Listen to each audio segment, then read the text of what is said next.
Welcome, Shadow Seekers, to American Shadows, Crimes and Chronicles. Today, we're unearthing a tale that'll haunt your thoughts long after it ends. Whether you're glued to the screen or just listening in, you're in for a wild ride through history's darkest corners. If you're new, hit subscribe to join our mission of exposing America's hidden truths. Regulars, your likes fuel our journey into the unknown. Now, let's peel back the layers of time and reveal the secrets beneath. Ready? Let's begin. Live TV, Real Horror, the on-air murders that shocked America. Hello friends, you're watching American Shadows, where we uncover the most captivating and sometimes heartbreaking chapters of American history. Today we're delving into a tragedy that shook the journalism world and forced America to confront the vulnerability of those who bring us the news. On August 26, 2015, WDBJ TV reporter Alison and cameraman Adam Ward were brutally murdered during a live broadcast in Moneta, Virginia by a former colleague.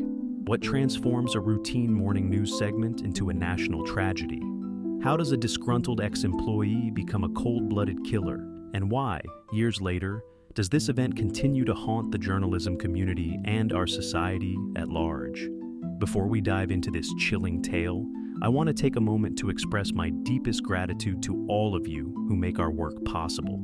To everyone who likes, comments, and shares our videos, you're the lifeblood of American Shadows.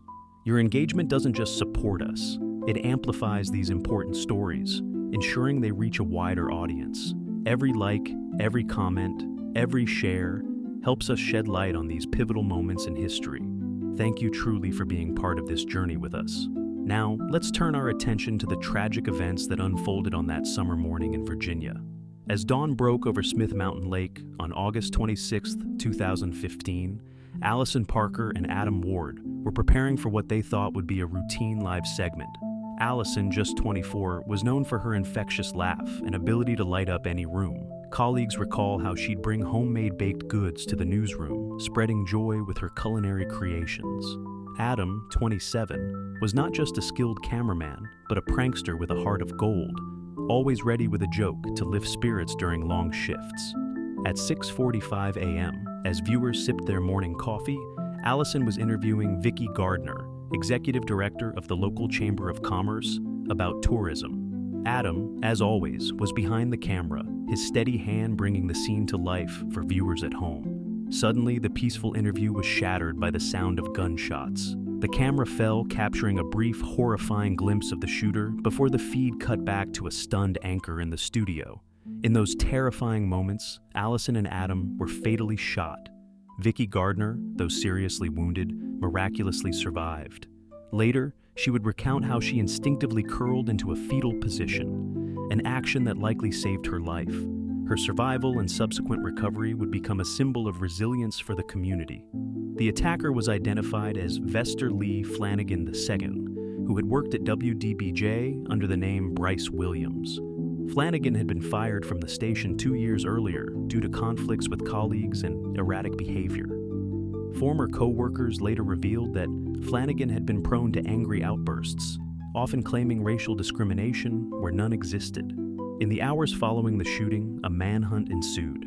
Flanagan fled the scene, later posting video of the attack on social media and sending a 23-page manifesto to ABC News. This digital trail of evidence added a chilling, modern dimension to the crime, forcing social media platforms to grapple with their role in the spread of violent content. As police closed in, Flanagan shot himself and died later that day in the hospital. The impact of this tragedy was immediate and far-reaching.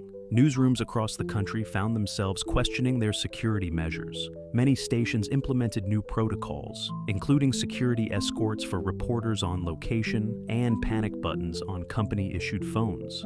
The concept of trauma-informed journalism gained traction, with news organizations increasingly recognizing the need for mental health support for their staff. WDBJ TV staff members were devastated by the loss of their colleagues. Chris Hurst, Alison's boyfriend and fellow anchor at the station, found himself in the unthinkable position of reporting on the death of his loved one. In the years that followed, Hurst would channel his grief into political action, successfully running for the Virginia House of Delegates on a platform that included gun violence prevention. Alison's father, Andy Parker, became a vocal advocate for gun control. "I'm going to do something, whatever it takes, to get gun legislation, to shame legislators into doing something about closing loopholes in background checks," he declared in an emotional interview. His tireless advocacy led to the introduction of the Alison-Parker Law in Virginia, which aims to strengthen background checks for gun purchases.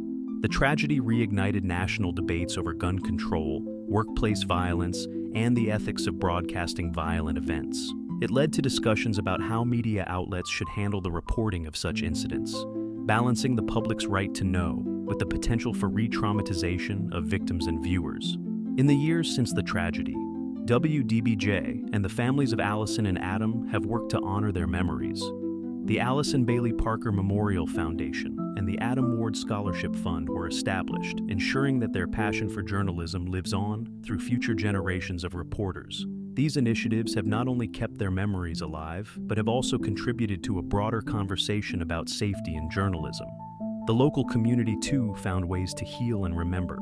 The Smith Mountain Lake Regional Chamber of Commerce, where Vicki Gardner had worked, created a memorial garden. This peaceful spot became a place of reflection, reminding visitors of the tragedy while celebrating the resilience of survivors. As we reflect on this tragic event, we're left with profound questions. How do we balance the public's right to know with the privacy and safety of those who bring us the news? What responsibility do employers have in managing and supporting troubled employees? And in an age of viral videos and instant sharing, how do we prevent acts of violence from becoming fodder for sensationalism? The case of Alison Parker and Adam Ward serves as a stark reminder of the risks journalists take every day to keep us informed. It challenges us to consider the human beings behind the news we consume and the very real dangers they may face in pursuit of the truth. This is American Shadows, where we peer into the darker corners of our nation's past and present. Until next time, remember that even in our most tragic moments, there are stories of resilience, courage, and the enduring pursuit of truth. The legacy of Alison Parker and Adam Ward lives on in every journalist who steps in front of a camera, reminding us of the risks taken daily to keep us informed. Stay vigilant, stay compassionate, and keep watching American Shadows. In understanding our past, we gain insights that can help us build a safer, more empathetic future for all.